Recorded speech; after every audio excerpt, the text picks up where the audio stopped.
Hello friends, time and work का ये पहला चैप्टर है।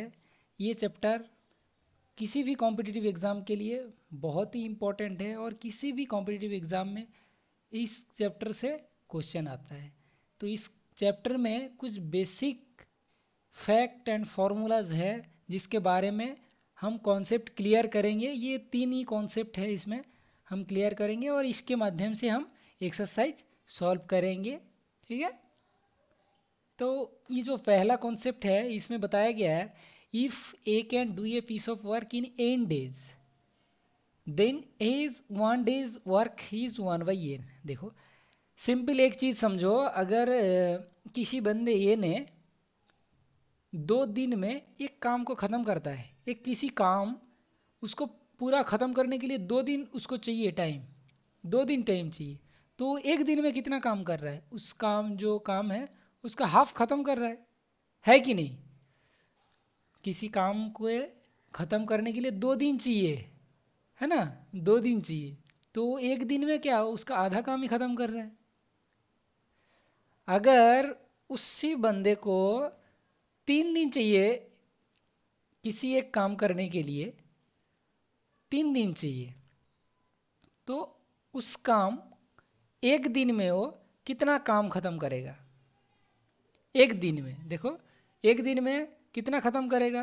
अगर उस काम को 3 पार्ट में डिवाइड कर दिया, 3 दिन चाहिए, पूरे काम को हम 3 पार्ट में डिवाइड कर दिया और वो 3 दिन में ख़त्म कर रहा है, तो एक दिन में उसका 1/3 ही ख़त्म कर रहा है ना, उसका 1/3 ही ख़त्म कर रहा है। तो देखो इधर एक रिलेशन देखो, उसको पूरा काम ख़त्म करने के लिए जितना दिन चाहिए या जितना टाइम चाहिए और वो एक दिन में जितना काम कर रहा है, ये दोनों के अंदर क्या रिलेशन है? देखो दोनों रेसिप्रोकल है ना? किसी काम करने के लिए 2 दिन चाहिए और एक दिन में कितना कर रहा है, देखो उसका रेसिप्रोकल है। 2 है वो 1/2 है, 3 है 1/3 है। ऐसे सेम अगर ए को किसी काम करने के लिए 10 दिन चाहिए, तो एक दिन में उसका 1/10 पार्ट ख़त्म करेगा। ये एक दिन में करेगा काम, एक दिन में इतना काम कर रहा है एक एक दिन में, तो 10 दिन चाहिए पूरा काम ख़त्म करने के लिए। ठीक है, ये कॉन्सेप्ट समझ में है? तो हम अभी पहला जो इधर फैक्ट दिया हुआ है उसको थोड़ा पढ़ेंगे। ठीक है,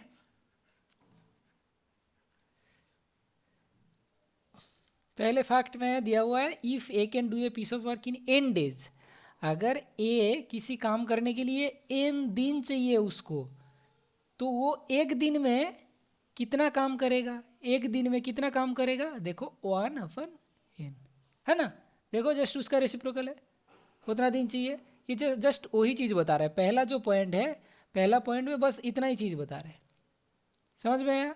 पूरा काम करने के लिए जितना दिन चाहिए, एक दिन में उस कितना काम कर रहा है? 1/, जितना दिन चाहिए टोटल काम करने के लिए, ये है।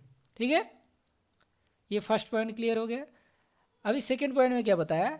If as 1 day's work is 1/n, just इसका उल्टा। अगर ए एक दिन में 1/n काम कर रहा है, तो उसको पूरा काम करने के लिए n डे चाहिए। देखो एक दिन में जितना कर रहा है उसका रेसिप्रोकल आ रहा है ना? First point second point just opposite है, समझ गए? थर्ड पॉइंट, थर्ड पॉइंट में क्या बता रहा है?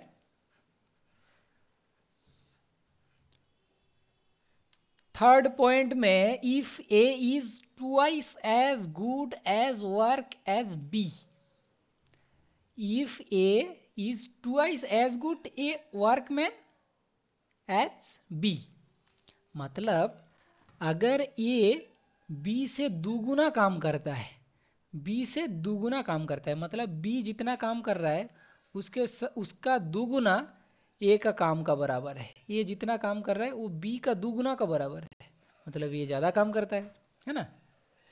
Then ratio of work done by A and B, दोनों काम कर रहे हैं, ए बी का दुगुना काम कर रहा है, तो ए और बी का जो काम का है वर्क, जितना वर्क कर सकता है उसका रेशियो क्या है?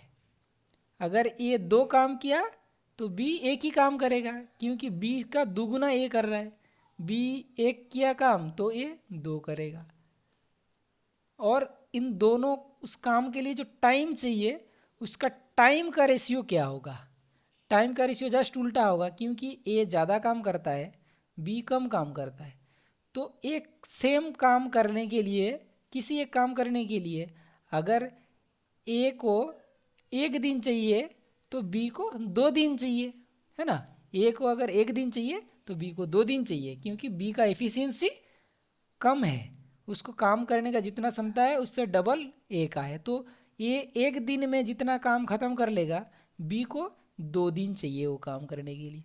जस्ट यही कॉन्सेप्ट बताया है नंबर 3 में, ठीक है। ये है नॉर्मल बेसिक कॉन्सेप्ट है, इसी के ऊपर ही पूरा एक्सरसाइज है, ठीक है फ्रेंड्स। थैंक यू, फिर मिलेंगे इसी चैप्टर के नेक्स्ट वीडियो में।